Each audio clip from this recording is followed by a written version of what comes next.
Hello and welcome back. In this video, like with the others, I'll be showing you a few updates to our game as well as the corresponding code. You'll have to bear with me on this one. It's been a few days since I have done a video update, so that means I have a ton to talk about, hopefully in a short amount of time. So I'm going to do my best to make sure that we're covering all of the new items. So let's go ahead and get right into the game. Now the first thing you're going to notice is top right, we have a crystals remaining number and a health number. So essentially what this is doing is letting us know that we still need to collect 25 crystals in order to complete the quest, and we want to do it while making sure our health stays above 0. So let's go ahead and start. We're going to hover over the crystal, it disappears, and we are going to have our crystals remaining go down by 1. Now, as you can see, I have added some enemies to the game. So what these enemies will do is they will actually, when we get close enough to them, they will continue to follow us throughout the level as we go and pick up our crystals. And anytime we actually collide with them, you can see that our health will go down. This makes the game a little bit more difficult to play than it was previously, as well as it adds, it's actually more of an exponential difficulty because I believe I added 5 of those monsters, if I'm not mistaken.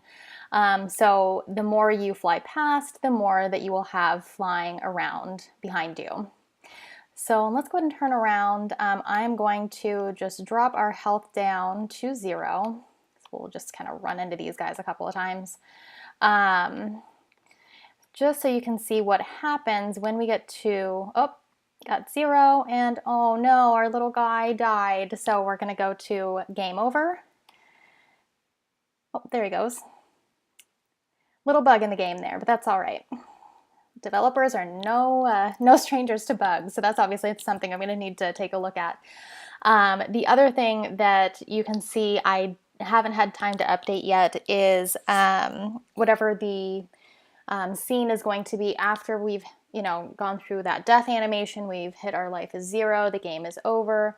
What happens next? What I'm thinking is I'd like to present the player with the option to play the level again, on a button click or something like that. But like I said, haven't quite gotten to that point yet. So let's go ahead and jump into the code.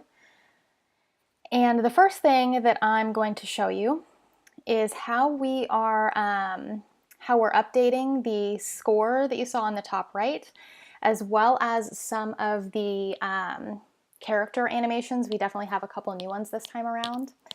So in our player behavior script, like I said, if you're just joining us, I'll go ahead and just let you know what this script does. Is it essentially tells the program how we want our player to behave, as well as, again, updating that score. It also works in conjunction with our animator, which I'll show you here in just a second. And as you can see at the top, I have set our player health variable to start at 100. And one other important thing I'd like to point out on this is that I've actually set this variable to static.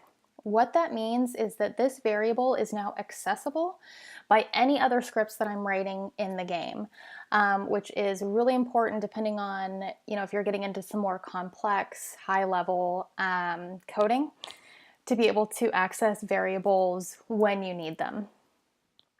So again, we're starting out player health at 100. We are letting the program know that we are actually starting off not being attacked. So is being attacked is going to be false. And on the start of the game, which is right here, we are getting our animator. So let's go ahead and pull that up. For those of you, again, who are just joining us, or even those of you who have been watching the previous videos but need a reminder, the animator, the way I like to think about it is that it works together with our script to determine when and how our player animations are going to happen.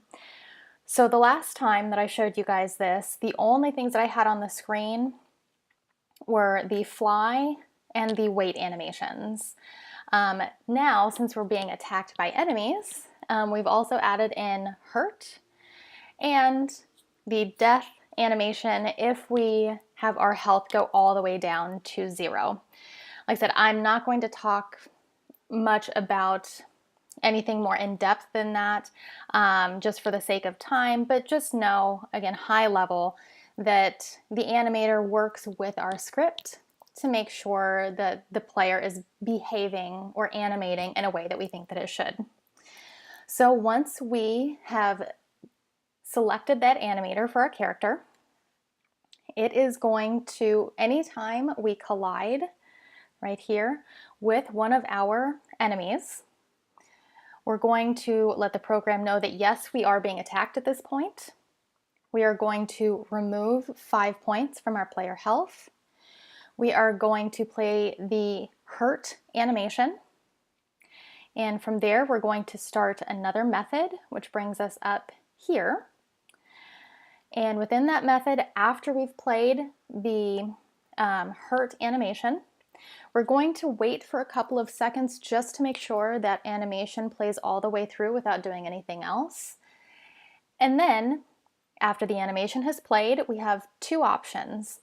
So if we've been hurt, but the player health is greater than 0, so we have not died, we're going to change is being attacked to false. What this does is it allows our enemy controllers, the scripts that control the behavior of our enemies, it'll allow them to attack us again.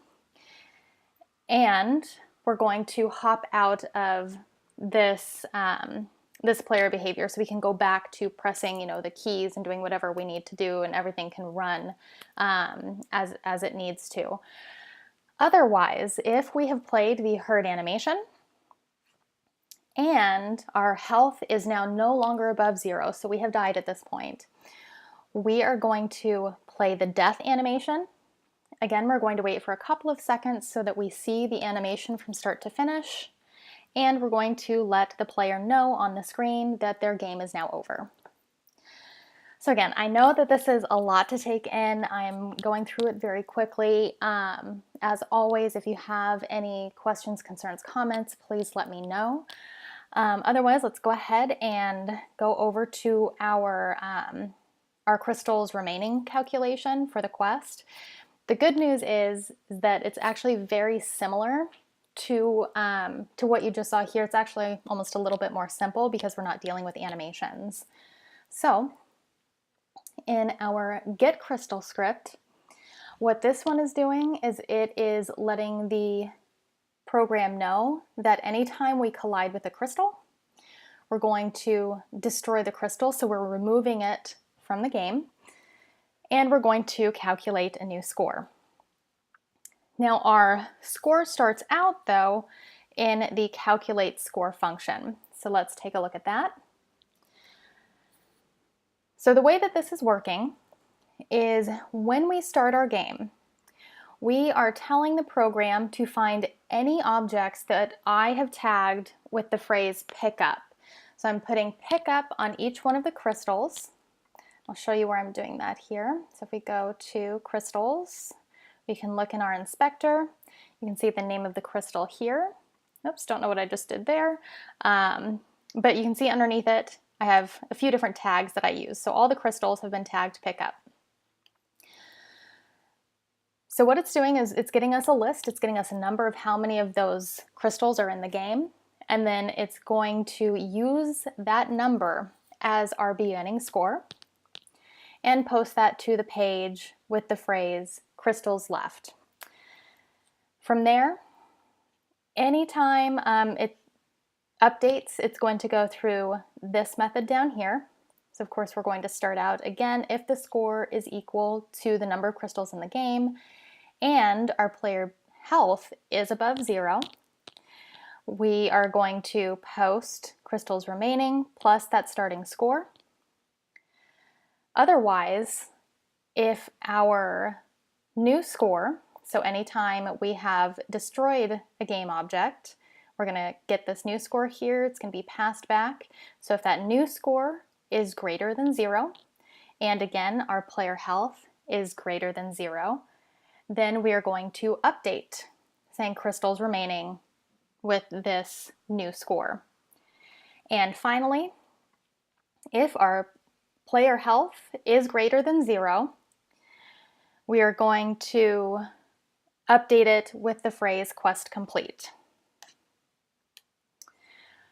So the next thing I want to go ahead and show you is our enemy controllers and the enemy behavior. Let's go ahead and we'll do our enemy controller first.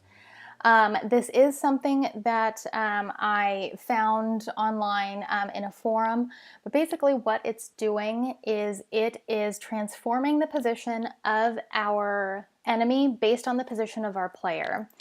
So just again, in very plain English, anytime our player is within a walking distance of 20, we are going to transform, or we are going to move our enemy closer to our player. So like I said, not going to go really into any more detail on that, but you're welcome to have a look at the code again, or contact me if you do have any questions.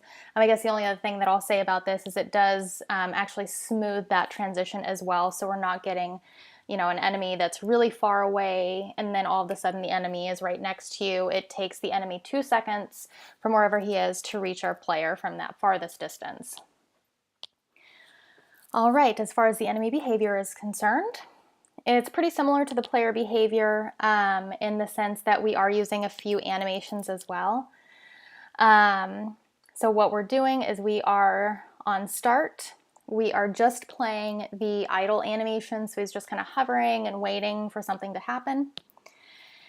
And then when he sees our player from the enemy controller, he's going to float toward our player, come back in here, and I have on collision again. So when he collides with our player, as long as our player health is above 0, so of course the player is still alive, we're going to again let the program know that our enemy is attacking.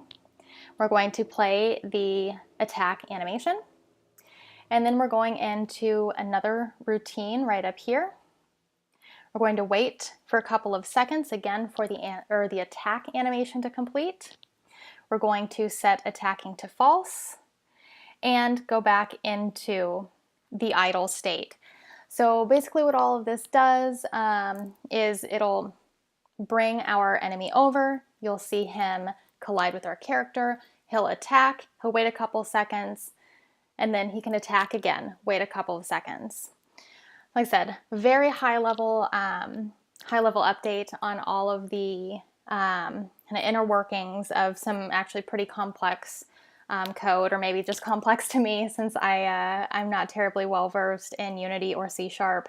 But I hope that gives you a decent bit of an overview as far as kind of what I did to get everything working. The other thing that I will let you know is I am working on a full stack website that goes along with our game. So I will let everybody know when that's been updated in my video descriptions. Feel free to check that out. The main thing that I'm adding on there, in addition to showing some of the videos that I have here, is that I do have a link to all of the assets that I'm using in the game that I got from the Unity Asset Store as well, and just some of my inspiration for making the game. So thank you for tuning in, and I'll talk to you next time.